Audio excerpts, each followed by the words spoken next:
हिरकणी म्हणती, ए पहारेकरी दादा, अरे उघडा नाही एवढा दरवाजा. पहारेकरी दादा सांगतात हिरकणी, ए हिरा, हा गडाचा दरवाजा आता राजासाठी बी नाही उघडेल, तुझ्यासाठी कसा उघडेल? ती म्हणजे तसं नव्हतं, माझं लेकरू एकटंय घरी, तांदूळ बाहेर आहे, त्याचं अंतकरण दाटून येईल, ते जर रडायला लागलं तर रडून रडून प्राण सोडेल. ती माझी वाट बघत असेल, त्याला भूक लागली असेल, माझ्याकडून चुकी झाली, मी जास्त वेळ थांबले इथं, मला माहिती नव्हतं गडाचे दरवाजे बंद होता, पहिल्यांदाच व्यापार करायला आले. हिरकणी, आता आम्ही काहीच नाही करू शकत, हा दरवाजा गडासाठी मी नाही उघडत. पहा, एक आईची ओढ लेकरांकडे कशी असते सज्जनाहो. या जगाच्या पाठीवर जी लेकरं मातृत्वासाठी करतात ना, त्यांना काहीच कमी पडत नाही, काहीच कमी नाही. तुम्हाला माहितीये, येळे परिवारांनी खर्च केलाय ना, खऱ्या अर्थाने हे आईसाठी, हा मातृत्वासाठी केलेलं नियोजन आहे. पिंड पदावरी दिला आपुल्या करी, माझे झाले गया वर्जन आणि फिटले पितरांचरून. आई यांच्या जीवनात निघून गेली, पण आई वरतून बघत असेल, माझी लेकरं मी गेल्यानंतर माझ्यावर प्रेम करतात, माझ्यासाठी वर्षश्राद्ध पुण्यस्मरण ज्ञानदान अन्नदान पिंडदान असा कार्यक्रम माझ्या लेकरांनी ठेवला. पितृ संतुष्ट झाली आहे तुमची येळे परिवाराची.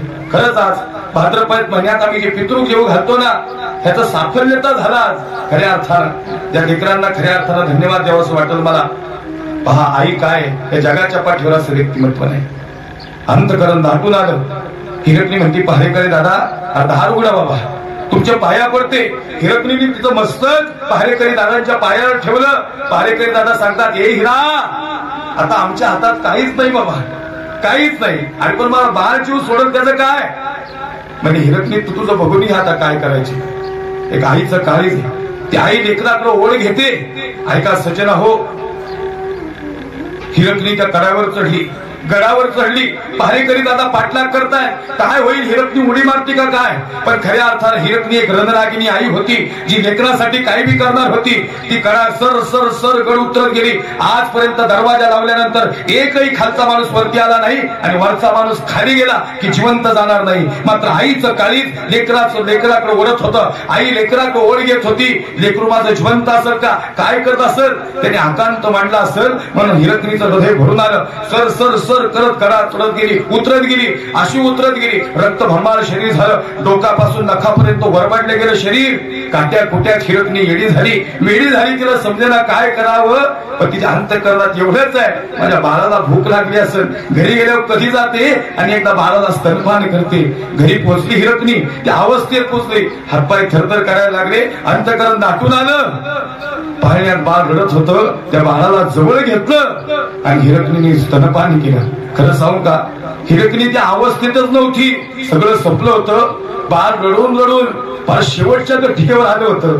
हिरकणी म्हणती, बाळा, अरे थोडा उशीर झाला असता तरी तू जागला नसतं, आले मी तुझ्यासाठी. सर्वांगावर जखमा झाली त्या आई, शरीराची एकही जागा जखमेची राहिली नव्हती. हिरकणीने बाळाला स्तनपान केलं आणि अंतःकरण दाटून आलं आणि डोळे झाकून घेते. खरं सांगू का, सगळ्या वेदना विसरल्या, देह विसरी आपला, जवळी घेता अक्षीनं गेला. याला आई म्हणतात. या जगाच्या पाठीवर असं कोणीच प्रेम करू शकत नाही. लेकुराचे हित वाहे किंवा जाणे माऊलीचे चित्त, ऐसी कळवळ्याची जाती आणि करी लाभाविन प्रीती. छत्रपती शिवाजी राजांना बातमी गडावर कळली, शिवरायांना बातमी गडावर कळली. कुणीतरी सांगितलं, राज, कुणीतरी हिरकणी नावाची गड उतरून गेली. राजा म्हणतात, शक्य नाही, हे हिरोजी, आणि तू भांडणार गड, आणि तू सांगितलं गडाचे दरवाजे बंद झाल्यानंतर गडावरून कोणी खाली जाऊ शकत नाही आणि खालचा माणूस वरती येऊ शकत नाही. मग कशी काय गेली हिरकणी? राजा, शक्य नाही, शक्य नाही. अरे असं कसं शक्य नाही? तिला बोलवलंय आज मी, आणि तुझ्या हातून हे हिरोजी तू सत्कार करायचा हिरकणीचा. राजा, मान्य असेल आम्हाला, पण गडावरून उतरून नाही जाऊ शकत. राजा म्हणतात, हे घडलंय हिरोजी, आम्ही खोटं नाही बोलणार. हिरकणीला समोर उभं केलं. आता सत्कार करणार होता हिरोजी इंदालकर, ज्यांना गड बांधला होता. राजा सांगतात, हे हिरोजी, बघ ह्या हिरकणीकडं. हिरोजी म्हणतो, राज, तिच्या अंगावर लई जखमा झाल्या, मला असं वाटतंय ती उतरून गेली, पण घरावरून उतरून गेणारी ही हिरकणी नाही. राजा म्हणतात, हिरकण्या, हिरोजी असं नाही होऊ शकत का? अरे जखमा झाल्या तिच्या अंगावर, श्वास संपला होता तिचा, बाळासाठी गेली ती. राजा, तेच म्हणतो मी, उतरून गेलेली हिरकणी नाही. ज्या वेळेस ती गडावरून उतरत होती त्यावेळेस ती एक महाराष्ट्रातल्या लेकराची आई म्हणून उतरत होती. आणि ती हिरकणी नाही राज, ती लेकराची आई म्हणून गेली म्हणून तिला मानावं लागल. नाही तर गडावरून तसं होऊ शकत नाही. लेकराचे हित वाहे माऊलीचे चित्त, आईसे कळवळ्याची जाती कधी लाभाविन प्रीती. अंतकरण दाटून आलं, हृदय भरून आलं आणि हिरकणीने बाळाला राजेंकडे दिलं. राजेंनी बाळाकडे बघितलं आणि हिरा म्हणते राज बाळासाठी काही बी करू शकते. बरं काय काही बी करू शकते. इंदिरा गांधींना प्रश्न विचारला, म्हणजे तुम्ही पंतप्रधान झाले हा दिवस तुमच्या जीवनातला मोठा का? त्यामध्ये अजिबात नाही. ज्या दिवशी मी माझ्या बाळाला पहिलं दूध पाजलं ना तो दिवस माझ्या जीवनातला सगळ्यात मोठा. लेकराचे हित जाणे किंवा वाहे माऊलीचे चित्त. खरं सांगू काय, तुम्ही जे प्रेम केलं ना त्या जगाच्या पाठीवर एवढं प्रेम आजपर्यंत कोणीच नाही केलं. सगळी प्रेम तुमच्या प्रेमासमोर किती आहे. हृदयावर लाथा खाऊन स्तनपान करणारी या जगाच्या पाठीवरची पहिली आई आहे का? अशी आई सांगा बरं. एक सांगू का तुम्हाला, ज्या घरात आई जिवंत आहे ना त्या घराचा दरवाजा कधीच लावावा लागत नाही. काय म्हणणं आहे तुमचं याच्यावर? ज्या घरात आई, मी काय म्हणतो फक्त 5 मिनिटासाठी आई आठवा, ज्या घरात आई जिवंत आहे त्या घराचा दरवाजा काय कधीच लावावा लागत नाही. त्या आधीच दरवाजा उघडून ठेवते, तिला माहिती असतं पोरगा आहे. आता या परिवारात आई गेलेली आहे ना यांना दुःख माहिती गड्या काय म्युझिक चालू ठेवायचे कंटिन्यू. अंतकरण दाटून यावं, मातृत्वासाठी लेकराचे डोळे भरून यावे आणि लेकरासाठी आईचे डोळे भरून यावे. सज्जन हो, असं प्रेम या जगाच्या पाठीवर आजपर्यंत कुठं उभं नाही राहिलं.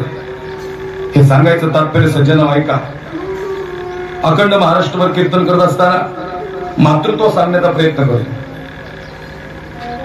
बिरादार गुरुजी विषय असा आहे, आई स्वर्ण करी बघा,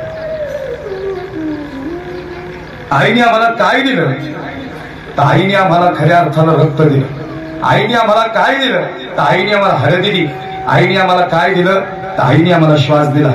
हे संगपुरांनो, हे आजूबाजूच्या सगळ्या गाड्या दिसतात का या मॅन्युफॅक्चर कंपनीने केल्या. ऐका बरं का, महत्वाचा विषय सांगतोय. या आजूबाजूच्या सगळ्या गाड्या मॅन्युफॅक्चर कंपनीने केल्या. त्याचं फायरिंग कमी असू दे काय 5 मिनिटं राहिली कीर्तन, 10 मिनिटं 10-15 मिनिटात कीर्तन संपवणार आहे. नका डिस्टर्ब करू. आता लई मी कष्टाने लहान देते.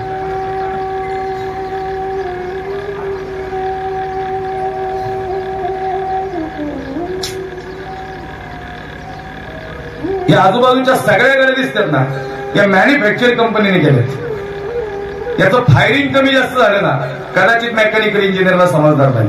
पण खरं सांगू का, घरासमोर किती बी गाड्या जाऊ द्या, फक्त गाडीच्या आवाजावरून आपल्याच लेकराची गाडी ओळखणारी इंजिनियर म्हणजे आई आजपर्यंत या जगाच्या पाठीवर कोणीच सांगू शकत नाही. कोणीच सांगू शकत नाही. मी त्या दौंडला कीर्तन करत, थोडा म्युझिकचा आवाज कमी ठेवा. तिथं कीर्तनाला गेल्यावर चालू कीर्तनातच एक मुलगी उठली, थोडासा त्या म्युझिकला आवाज. नाना त्या मुलीने माझ्या खिशात चिठ्ठी ठेवली. त्या लेकीला म्हणलो काय झालं बाई? पोरगी लागली ना सरळ सरवायला. ती म्हणली काय नाही महाराज, ते चिठ्ठीतली आई सांगा. त्या चिठ्ठीतली होती वानवळे देणारी. इथं किती जणांची आई वानवळे देणारी? आजी 8 होती का वानवळे देणारी? पुढे लेकीला 8 होती का वानवळे देणारी आहे? मी 80 वर्षाची म्हातारी बघितली आणि 60 वर्षाची पोरगी बघितली. मला वाटलं या बहिणीचे. ते जवळ गेल्यावर कळलं ती माय ती लेकी. पुरीला म्हणलं पुरी लईच लगबग तुझ्या आईची. पुरगी म्हणते अहो महाराज त्या आईला सुधरतच नाही. मी आलो मुका काय घेईल, गळ्यात काय पडल, पोरांसाठी काय करू, बिडीचा पुडा काय टाकी, मिठाईचाच बॉक्स काय टाकी, जे पाहिजे ते करेल माझ्यासाठी. खरं सांगू का, तिचं हृदय दाटून आलं. आजीला म्हणलं आजी, तिने काय केलं, घरात गेली तांदळाची गोल गाडीत टाकली. ऐका बरं का, तांदळाची गोल गाडीत टाकली, कांद्याची गोल गाडीत टाकली. तिला म्हणलं आई अरे जावाय लय श्रीमंत आहे, लय श्रीमंत आहे जावाय. ती म्हणली महाराज तसं नव्हतं. अरे म्हणलं जो पाहिजे तो तांदूळ घेईन ना. विठ्ठल विठ्ठल विठ्ठल